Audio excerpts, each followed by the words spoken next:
It's episode 14 of Only as Lonely. Welcome and thank you for joining me and being a part of this story. This is a podcast where I share my story of taking redundancy in 2009, going travelling and seeing some sights, taking some photos, playing some music and all the funny little interactions in between. Please remember to visit onlyaslonely.wordpress.com or YouTube to see photos, clips and hear tracks, etc.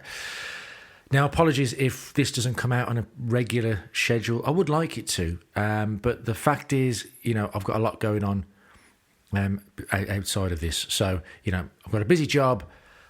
We're looking for houses and stuff at the moment. So, it's all up in the air. So I can't necessarily commit the time it takes to do this as much as I would like. And there's a lot that goes into this. There's like 10 different steps to doing this. Is writing the episode, recording the episode, editing the episode. I've got to get the music, I've got to get clips, I've got to get photos, I've got to edit those, I've got to create a YouTube video, link it all together on WordPress, and then I've got to upload the whole thing to the podcast page as well. There's a lot to it.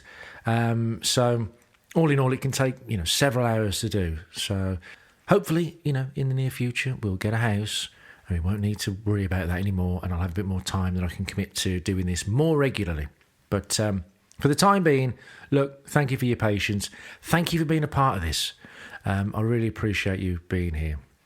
So, in the last episode, you had 2 days in one. And you heard about my experience, seeing whales, Mr. Nature Man that I am, seeing whales, seals, and, of course, my failed attempt at an endurance challenge. But today we are leaving Kaikoura as we're intending to head towards the Franz Josef Glacier. We're back on the road, so make sure you've got your seatbelts on. You can choose the tunes today, you can be the DJ. Be a good DJ, but I tell you now, you put any ABBA on, you're walking.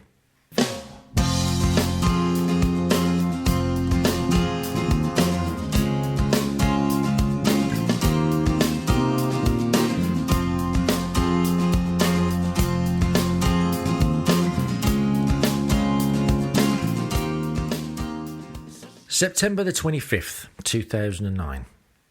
It was once again a real struggle to get up this morning, but the thermals had done their job well.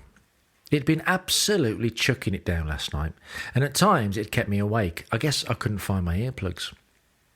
It was now time to wave goodbye to Kaikoura, and so just after 10 a.m, I filled up the fuel, which was, a lot cheaper than back home.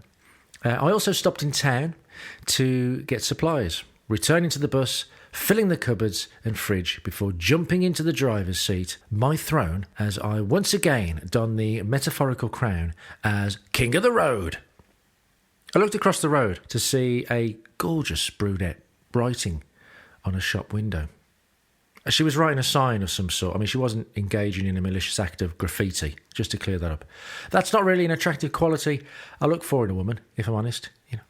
Hey, she's handy with a spray can, and you should see her with a box of matches. I think she's the one. Then I realised that she was writing closing down sale. I thought for a split second that if this was a rom-com, I'd be able to pop over there, strike up a conversation with her. I'd be incredibly charming. Maybe I could buy something from the closing down sale. Oh, hold on, no, it's a ladies' clothing shop. That'd be weird. But maybe we could, go for a coffee. Then, because our laughter and joy and amazing conversation continued into the evening, we'd grab a nice bite to eat. Not half a crayfish, though. I mean, I'm not bloody made of money. $65. Takes a piss. We'd laugh as we ran into the sea. Or I'd run into the sea and then scream like a little girl because it was so cold and I couldn't feel my feet anymore. Oh, God, you wouldn't belong getting frostbite. But I'd still try to impress her with my Wim Hof breathing. Folie. Letting go. I'd say, look, I've got to head off. I've got a whole country to see here. But she'd asked me to stay. Stay another day. Won't you stay another day? No, not in the same way as E17 did in 1994. So, I'd postpone my trip across country and have another day in Kaikoura with her. I'd take her to see the baby seals. Then I'd get in the pool, to impress, show her my connection with nature. She'd then accompany me to A&E to get the tetanus injection and bandages for the bite marks. Ah, you bastard! Get him off! You bastard! And while we're in the waiting room, she'd be impressed by my story of incredible endurance, of riding my bike around the block 100 times when I was 14, and how I walked the entire peninsula of Kaikoura just for a laugh one afternoon. Before you know it, she'd ask me to take her with me for the rest of my trip in New Zealand. We'd have a whirlwind romance for the remaining 3 weeks in New Zealand. In between her helping me with putting clean dressings on those bloody seal bites. Whatever happens at the end of those 3 weeks, well, we'd have some memories for the rest of our lives.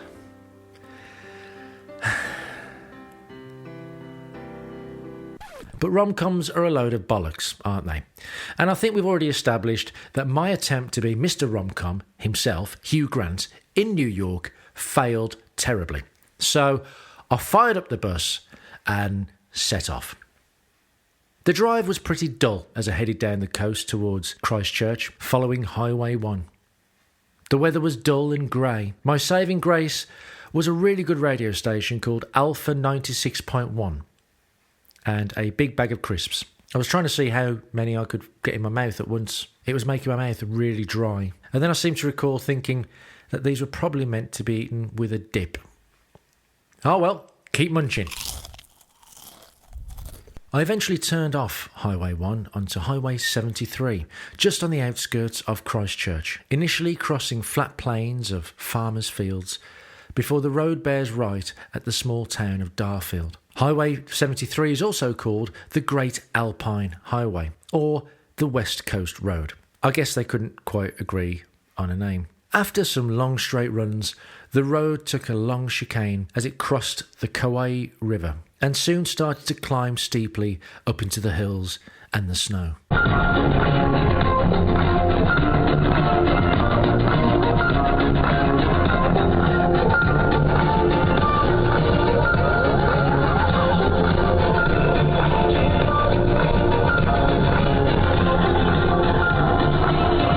It was a bit dicey, especially as I didn't trust the brakes on this bus. They say you can experience 4 seasons in one day in New Zealand. Well, I was now in winter. Luckily, a snowplough had cleared the road. The road was pretty quiet. The weather was sleeting, but the tarmac was good as I followed the road meandering between large hills and mountains covered in snow. In the distance, I could make out the bottom of large mountains that were now covered by low cloud. I passed by Lake Linden and continued to rise and fall following the road until I crossed a small bridge over Porter River. Just after the bridge was a parking spot, so I pulled over to stretch my legs a bit. It was a gravel track shaped basically in an oval, with small fences and a gate leading down to the river, which wasn't a particularly large river, but it still had quite a torrent to it. Next to me was a large hill covered in bracken and bush. It was a harsh landscape. The trees and bushes were not yet blooming, as we were only just at the end of winter. In fact, there was little greenery. It was charcoal greys and earthy browns, with hills jotted around, sharp lines and angles from all these hills and mountains. The only sound I could hear was the constant flowing water of the river and the rare whoosh of a passing vehicle. But otherwise, I felt like I was out in the wilderness. Nearby, there was a cross, a memorial to a young lady who had lost her life in a car accident. It helped to bring the sombre feeling to this isolated and barren place. I placed my camera on a post and set the timer to take a photo of myself down by the river. My night has passed and I feel like I'm out in the wilderness, man. I'm up in the clouds. You can just about make out the mountains there.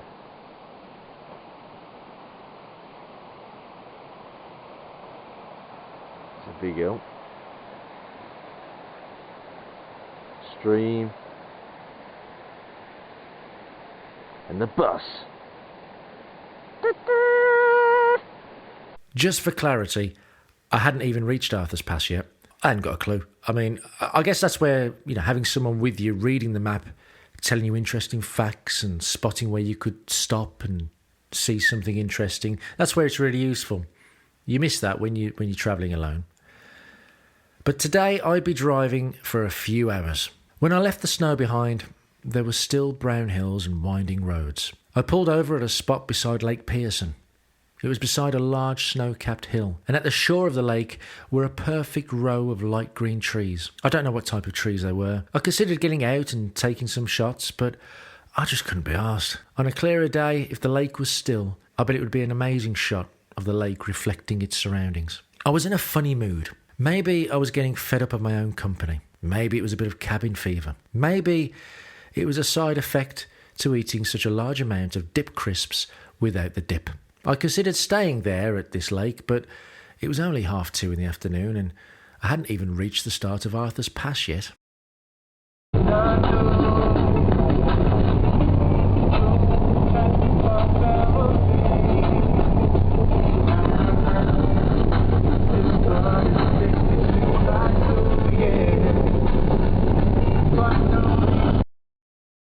At times the drive was pretty boring, and by now I had decided to wave at any other camper vans that I saw coming the other way. It was a fleeting bit of amusement. Sometimes the other van would wave before I even started to wave, so I assumed that many had adopted the same sentiment. Not everyone would wave though.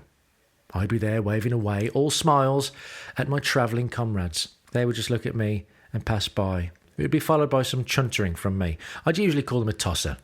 Funnily enough, it seemed like most of the people who didn't wave back had moustaches, and that gave me something to ponder for a while. Oh my God, Dad, what's on your face? It's a mustache, Meg. Oh, I think it's sexy. I think it's gay. It's not gay, Brian. If I'm gay, then Freddie Mercury was gay. Freddie Mercury, the lead singer of Queen? He was incredibly gay. He was not. He had a mustache, which is practically like a wedding ring.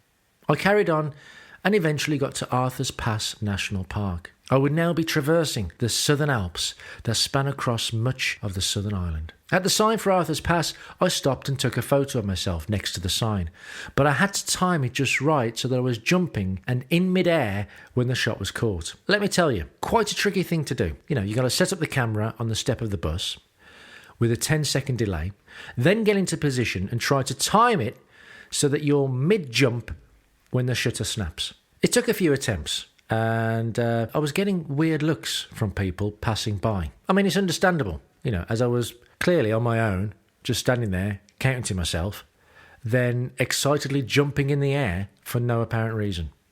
But despite those looks, the fatigue setting in after attempt 38, and the very dry mouth, I managed to get the shot. The views from Arthur's Pass was how I imagined Canada to look. It was just a pity that the weather was crap, as the clouds were low and covering the tops of all the mountains. But I could see green pine forests, streams, and, some of the mountains. I stopped at Otira Viaduct Lookout, which gives a great view of the viaduct that allows cars to continue through the valley. A risen line of concrete sweeping through the valley over the Otira River. It's an impressive feat of engineering. At times, as the road hugged a steep hill or mountain, over the edge below me there would be a huge expanse of flat land stretching out to yet more mountains and forests. I wondered if it was the remains of a once huge lake that seemed to be the only thing that was missing from this idyllic scene.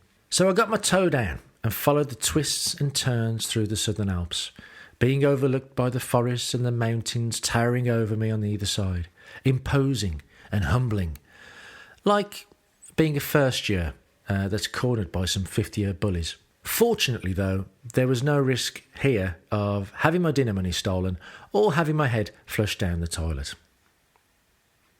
There was a risk, though, of falling off the edge and dying if I didn't pay proper attention to the road. I do wish the weather had been better, but there was no point in stopping for photos. Driving along, my mind drifted to different places. Happy thoughts, sad thoughts, anxiety and worries were running through my mind as fast as I was trundling along in the bus.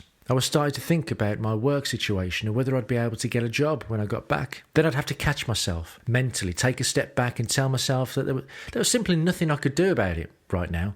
So there's no point worrying. I should only be in the present moment.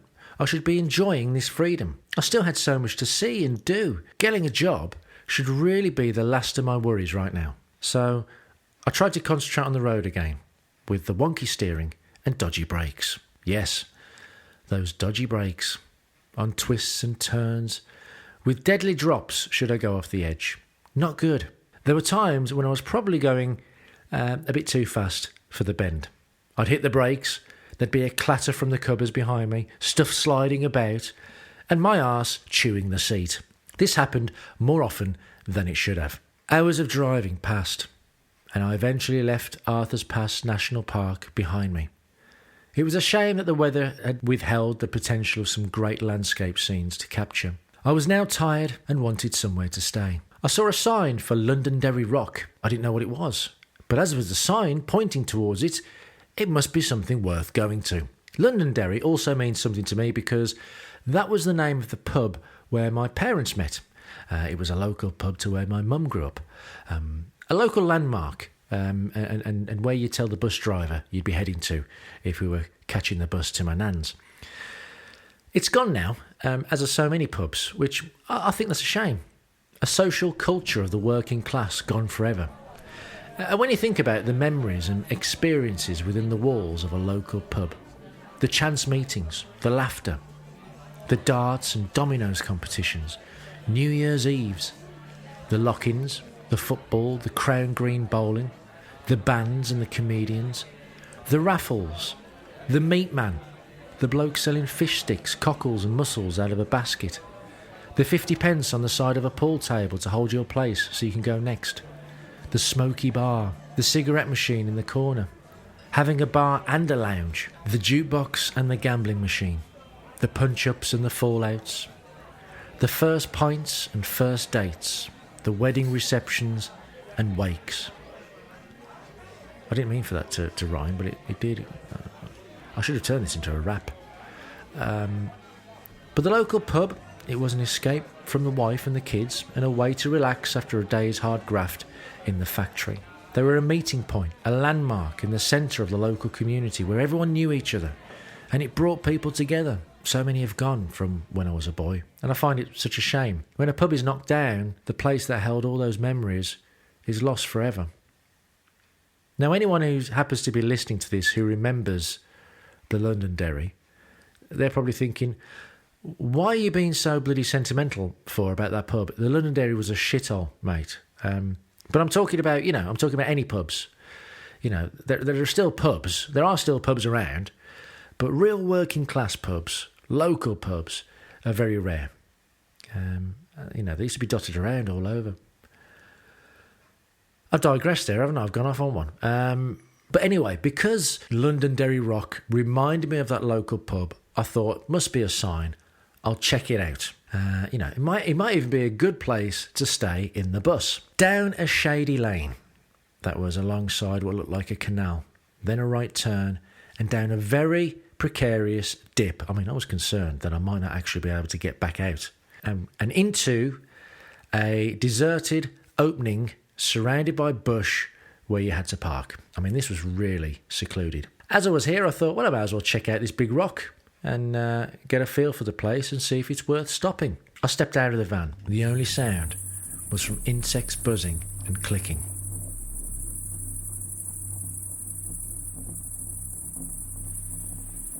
My gut instinct almost immediately told me that this was not a place to stay. It could have just been paranoia. Probably was just paranoia. But I was getting isolated, middle of nowhere, victim of murder kind of vibes.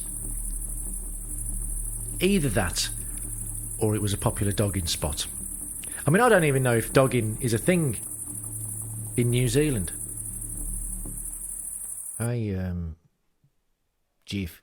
What? What are you doing tonight? I've got some fresh mullet in the fridge. Good fish. Yeah. Do you would you like to come dogging tonight? Well, I don't have a dog, mate. No, you don't need a dog. What's dogging if you don't have a dog? Well, you go to a secluded spot, like a car park, then you watch two people going at it in a car. You're watching two people fighting in a car. No, they're not fighting, Jeff. They're fornicating. Right, and what do you do then? Well, you can watch and you can, beat one off if you want. And sometimes they might let you join in. So where did the dogs come in? There are no dogs, Jeff. Right. I think I'll just stick with the mullet, mate. Fair enough. It is a good fish. I followed the trail through the bush, thinking that there was a good chance that I could meet some inbred locals who would reenact the notorious scenes from the movie Deliverance, and there was no way I was prepared to squeal like a pig.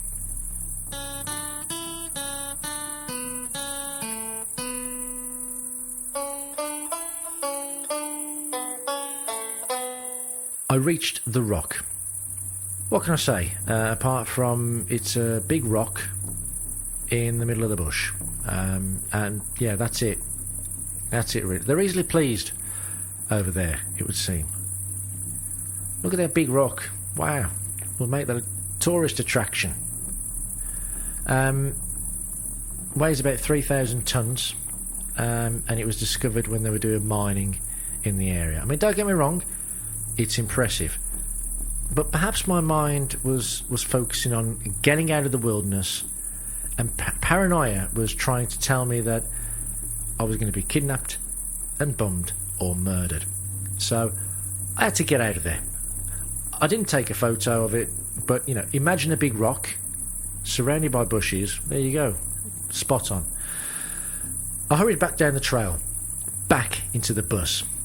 I turned around and headed off. But there was a dip that was no longer a precarious dip. Oh no. It was now a precariously steep climb. So I had to hit it with a pace. What if I got stuck? My van trapped. I'd be trapped. Then possibly kidnapped and bummed. I mean, it didn't bear thinking about. So I hit my foot to the floor and roared toward this climb. Luckily, I didn't take off. But, that would have been difficult. I think I reached about 34 miles per hour. That's still pretty quick over there. You can die if you go over 60. Go over 60 miles an hour and you will die. Yeah, there was a bit of wheel spin. That got an excited whoop from me. Bit of excitement for the day. Okay, so a bit of wheel spin probably doesn't sound very exciting to you. But don't forget, I've been driving for 7-8 hours, something like that, Straight through views I couldn't see because of cloud. And then I'd looked at a big bloody rock. So in comparison, a bit of wheel spin was a ride at Disney. I kept driving, contemplating where to stay. And then I hit the west coast. I had driven from one side of the island to the other. As I headed south, I decided that I'd stop at the first camper van site I came across. And it didn't take long. Beach Walk Motel. I could stay for $12 a night. I had to go to the house of the owner and ring the doorbell to be let into the reception area. I was greeted by a person. We're at a place, in time now where this is quite a sensitive subject, but I didn't know.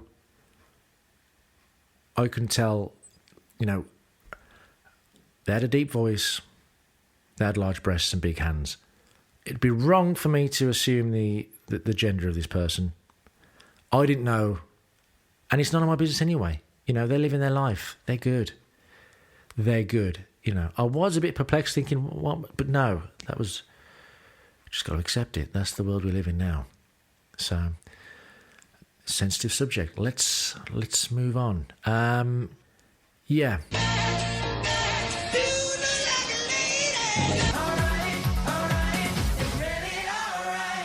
I hope you appreciate that little jingle there. That's just to push home that there's no transphobia here.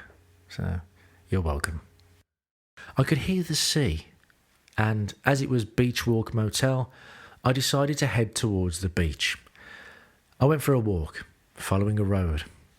But for the life of me, I couldn't find where there was a path to the beach.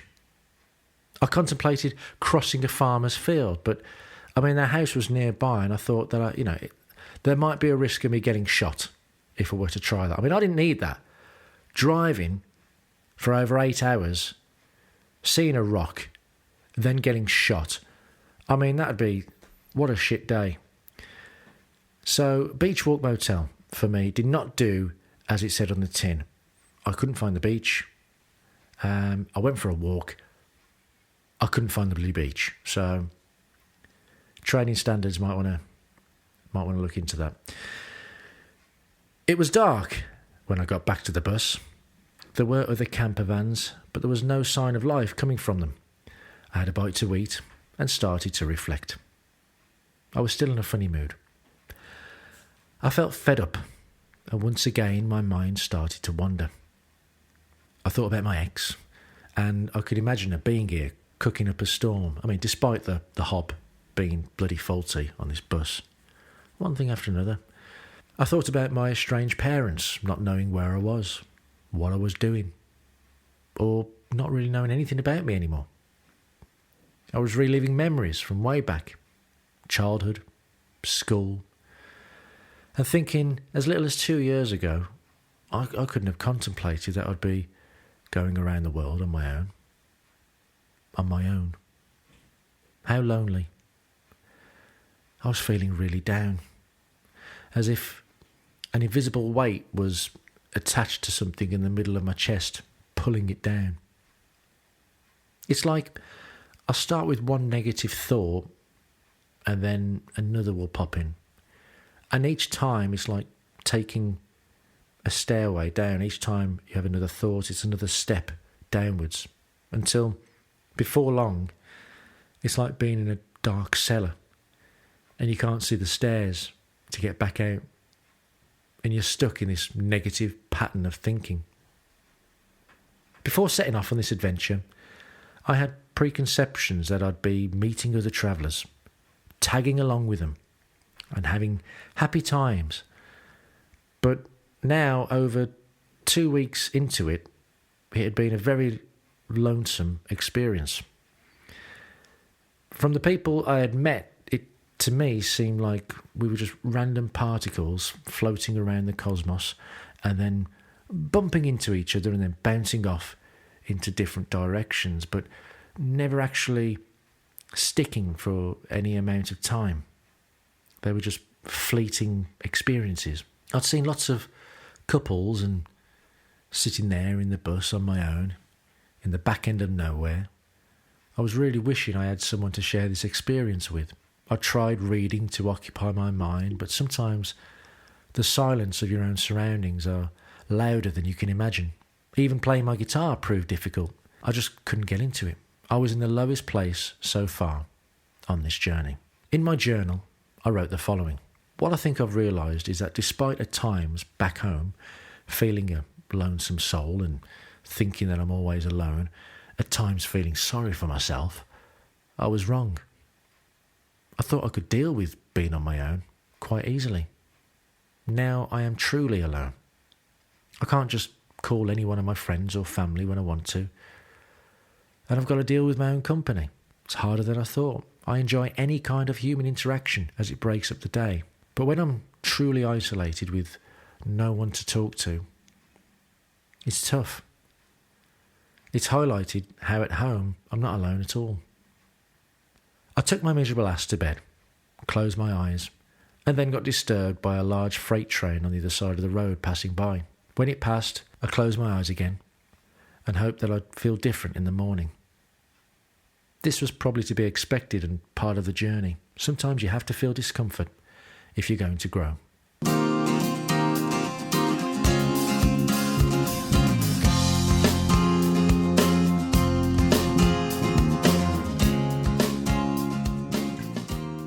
There you go. Do you like that? You know, it's difficult to think about how much to write or include when I'm driving for 7, 8, 9 hours a day.